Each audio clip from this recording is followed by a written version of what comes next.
All right, and welcome. I am Tyler, the CEO of Funnel Leasing, and here with me is John Helm, founder and partner of RET Ventures. And to kick off your new year, we thought it'd be fun to do some predictions for the coming year. So excited for everyone to participate and make your own predictions or challenge ours. So to get things started, obviously the talk of the industry, John, for the last couple of months, but especially really from OpTech when the Fed stopped raising. And certainly we've got NMHC annual coming up when we're going to have all the blue suit coats to get together in San Diego and talk about cap rates. So the Fed, interest rates, cap rates, NOIs, when the talk of the industry, we've heard for over a year now that things are at a standstill. So I wanted to ask you, from a macro environment perspective and your role as partner of RET and speaking with your limited partners who are multifamily operators, what are you hearing folks gearing up for in 2024? How is the macro environment impacting, and how do we think looking forward from a prediction perspective it will impact decision-making in 2024? Yeah, well, there's talk rates are going to come down, but they haven't yet. And so I think people are still operating in the world as it is today, but they're obviously more hopeful. What that means, as the world exists today, right, is that rent growth has really flatlined, and in some markets we've actually seen rent reductions. New starts have obviously gone way down, but there's still a big backlog of construction hitting a lot of markets. And so there'll be a lot of completions, which will put further pressure on rates in quite a few markets. So, the days of strong rent growth year in, year out, bailing you out of maybe some sloppy operations or some poorly underwritten deals isn't happening anymore. And I would say that what we're hearing, at least from the people that we're close to, which are a lot of the larger owner operators out in the market, is a renewed emphasis on operations and how can they run a leaner organization. I know, Tyler, you've got a lot to say on the subject of centralization later, but that is a key thing, right? Is how can they lean out their operations, do more with less, and they were already starting to do this a couple of years ago because they couldn't hire anyone. But now they need to do it because they're not seeing the rent growth and they need to get expenses under control. And there's a number of areas that they're focused on the cost side, right? Centralization is a big one. And also, though, what we call self-leasing, or the whole process to rent an apartment where without any human involvement, at least not face-to-face. And Funnel plays a key part of that on the CRM and on the online leasing side, but you also need the physical infrastructure to enable self-touring. And we're seeing broad adoption of self-touring. Some owners are going the full route, which is put a smart lock in every unit and put, a building access system so that you can let somebody come in and tour at 7 a.m. before work, which, by the way, is the most popular tour time. People want to come tour the building and then leave the building at around 8, like it's their commute to work, so they can see what the drive time looks like. Well, how many leasing offices are open at 7 a.m.? So self-touring and self-leasing is a big push by a lot of people. And like I said, they can either do it with the whole building by putting in a product like SmartRent. We're allowed to mention company names or not, Tyler? Yeah, definitely. And this is an NMHC. And then, or something like a Tour 24, where they just literally swap out the locks on the vacant units and run a little leaner operation. And also, but though a more robust touring application in terms of waypointing and maps and mapping and all that. Other areas that we've seen focus, and we've talked about this, so maybe I'll save it, is leveraging AI to get a handle on expenses as well.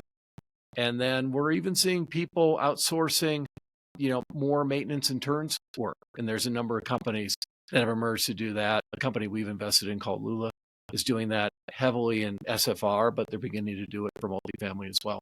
And then on the revenue side, people are looking to find ancillary revenues to make up for maybe slower rent growth. And I think one of the big trends over the next decade is going to be building-wide Wi-Fi. Wi-Fi these days is a commodity, so you don't need your triple play anymore. You can just, renters today are just getting Wi-Fi and then streaming everything they want and who's got a landline anymore? I've got a landline on my desk, and I don't even think I know the phone number. I haven't given it out to anyone in 3 years. So owners are effectively, I know it's a dirty word, but they're effectively buying Wi-Fi or internet for bulk, and then they're reselling it to their residents. And the numbers are quite compelling. They can buy it for 20, 25 bucks a unit and resell very high speed. We're talking, 600 megabits to a gigabit up and down for, 70, 80 bucks a month and make $50 a month. Yeah. So, I mean, in some, the macro environment certainly hasn't stopped operators from innovating, but the focus on the ROI perhaps is more acute given they're not seeing the rent growth that they were for the last several years. So if you're going to, we've got a lot of technologists that listen to our podcast, both on the vendor side and certainly on the operator side. You're kind of out of the age of just, hey, let's experiment with this tool to see what it does. There needs to be a real strong business case that either I'm going to drive revenues or cut expenses. And you think that's going to continue on into 24? I do. Rates are, they're predicting rates are going to come down, but they're not going to go back to where they were. Right. And there's still kind of a dislocation between cap rates and interest rates. And I think people are still going to have a very strong emphasis on cost control. And then, like I mentioned, ancillary revenues. Yeah, makes a ton of sense. Well, we're gonna come back to your point to centralization. We're gonna come back to AI. I'd love to hear your take on companies you're looking at from the AI perspective. But to keep the audience engaged here, and a big prediction, and I won't force you to respond to this one because several of your partners are have been in the news. But in 2023 and even before that, we heard a lot of new, both political conversations, legal conversations, litigation around the multifamily industry. And so my prediction for 2024 is that multifamily will be in the news a lot. And so, there's lawsuits about how we use pricing software. There is all sorts of pushes for rent control and all these things tied around housing affordability. So like you said, I do think the new stock coming to the market and the fact that rates have been high and rents have held steady, hopefully that signals to the market that, good times are ahead. And in fact, the answer to housing affordability is more supply. That's really the only way to do this. But my big prediction is that between being a presidential election year, some of the biggest technology company in our industry being in the news for, how can you utilize pricing software? I think unlike, we always looked at multifamily like it was the backwaters. I used to refer to multifamily as the Reno, Nevada of industries, that it was the littlest big industry or the biggest little industry. It was big, but nobody ever paid attention to it. But, whether it's the Reuters or ProPublica, Wall Street Journal, we were seeing more and more focus on the industry. And ultimately, I do think that it's going to continue to push us in a direction of sustainable, and John, I know you and I align on this, pro-renter-centric policies, technologies. Like you said, everybody who's involved in this industry wants owners to be able to make a profit. That's what fuels this whole industry and delivers a great renter experience, unlike in other countries that are so rent control heavy. But like all markets, it's a good time to recalibrate and say, hey, how do we utilize software? How do we ensure that we're getting enough supply to the renters? So that's my big prediction, that there will be a lot more conversations about both the political and legal aspects of our industry. And as is always the case, these things will live on, but they'll probably be a little bit different coming into 2025. All right, so let's go back. I was going to say, I'll agree with you on, I think there'll be a lot of press on the industry. Leave it at that. Leave it at that. All right. Well, let's come back then, John. As a venture capitalist, as an investor, it was late 2022 that OpenAI made the huge advancements that they did in generative AI technology, and other large language models really came to the foreground. So you all have been investing in AI since before that. Disclosure, obviously Funnel has an AI product, but you have other investments you've made in the AI space. When you talk with operators, what's the overall sentiment towards AI, and is that shifting in 2024 per what you said earlier about looking for those efficiencies? But what my understanding is, in VC world, every new startup has to have AI in the slide deck, or else it's not getting a term sheet. Yeah, and it's funny, right? I mean, how many people remember blockchain now? But 6 years ago, when we were launching our first fund, it was all the rage. Blockchain was going to take over everything. and now no one talks about it. My prediction is AI will not go in that same path. AI is here to stay. It's real. And I think what's interesting about AI is, yes, we've got 3 investments that have AI as a product. Actually, no, 4. 4 investments that have AI as part of their product that they're selling to the industry. But I would say half our portfolio companies are using AI now in just running their businesses. And that's why it's here to stay. It's getting ingrained into everyone's business processes. And I think the products that are being sold in the industry is kind of just the tip of the iceberg. But everybody's using it across the board. But yes, it is here to stay. And I think it's, we can save the political discussion on, the more powerful AIs being built, say, outside our industry that could turn or not turn into Skynet. But at least our industry, I don't see a leasing bot, turning into Skynet. At least I hope not.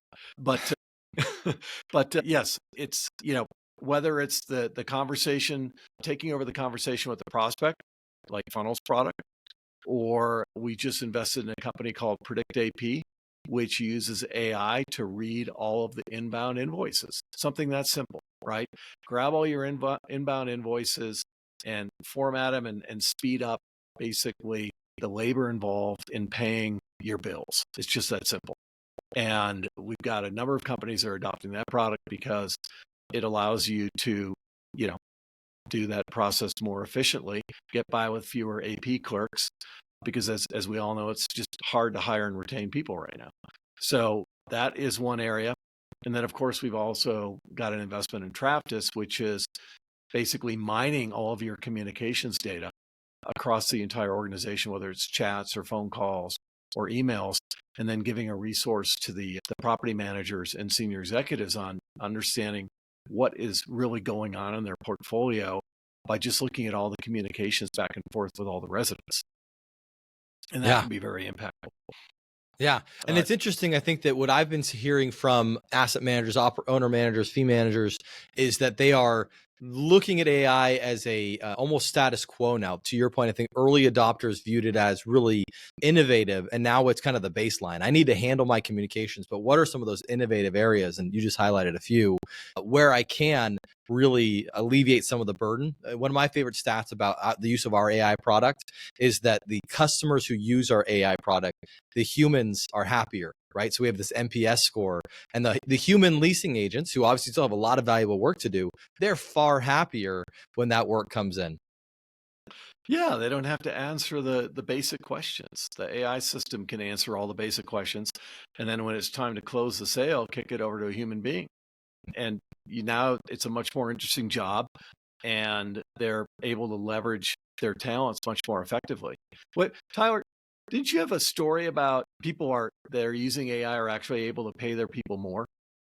Exactly. Yeah. So what we have found from our partners is that by using AI and frankly doing cross property, which is to my last point, centralization, individual agents can make about 50% higher compensation than they were in the old world, because you were overstaffing at a single property to compensate for too many leads versus taking that lead deluge and allowing AI to work through it, and then allowing your best people to work multiple properties on the high value work. Yeah, it was actually Camden who talked about that stat, that they were able to increase individual agent compensation 50%.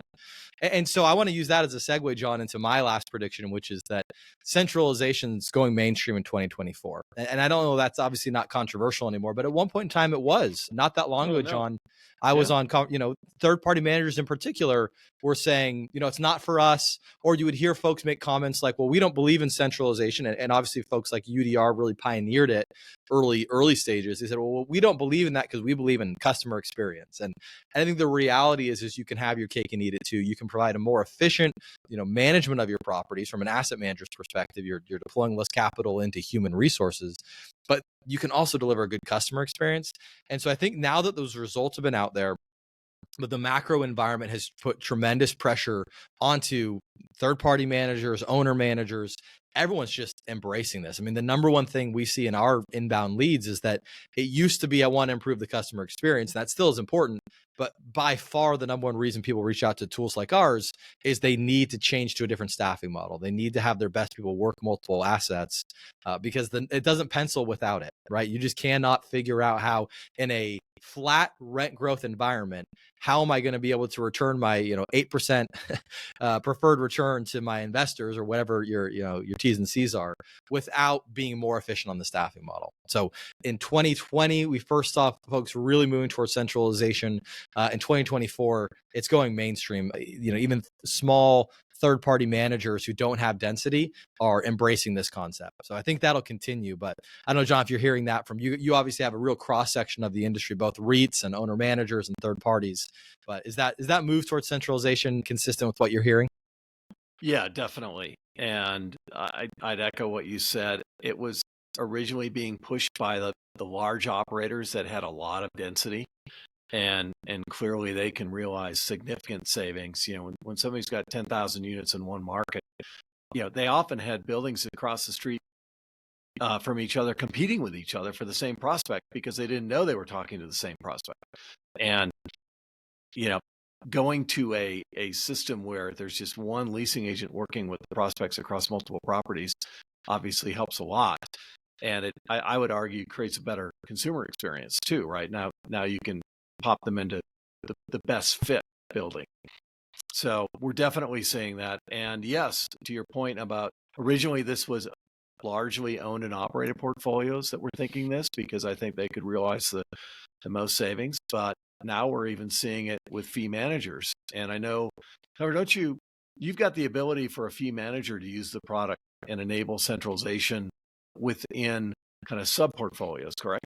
Yeah. And so I think that, where technology gets broader adoption is once it becomes easier and less disruptive to business practices. So yes, to your point, some of our early partners helped us, the early third party managers helped us put guardrails in place that I could say, hey, if asset manager ABC wants their portfolio of 5,000 units managed in a silo and not cross-sold to manager XYZ, yes, we can do that. And I think that's where any new technology kind of starts on the periphery and it's a very specific use case.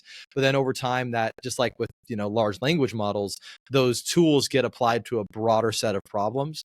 And I think the idea of multi-site operations had a lot of obstacles to overcome. And one of those was asset manager portfolios within multiple third-party managers. So yeah, that's a enhancement that we've made that allows, you could have 4 different clients still have their own instances, but get a lot of the same benefits of centralization that the big REITs are getting.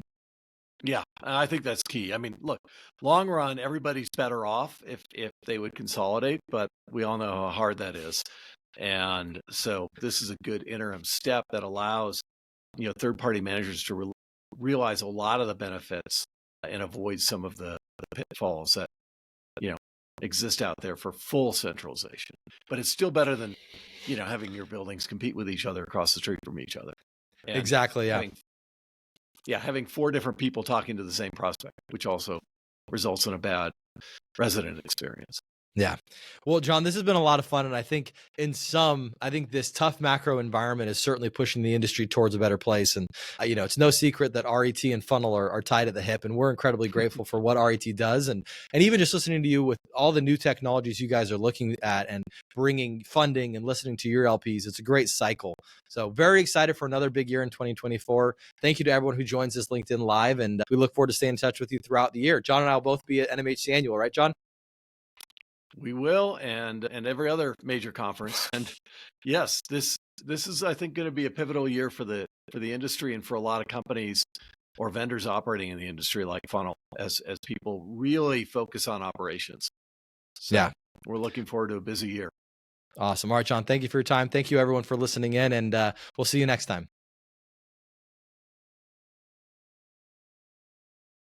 All right, we are so grateful for our listeners. And for those of you who enjoy the show, I would encourage you, please follow Funnel, follow myself on LinkedIn. And if you have a perspective, especially a unique perspective, we would love to hear from you. So please send us an email or a voice message to marketing@funnelleasing.com. We'd love to hear from you. Maybe we'll respond to it on the show. But most importantly, we'll continue the conversation about how to make this industry better. Thank you.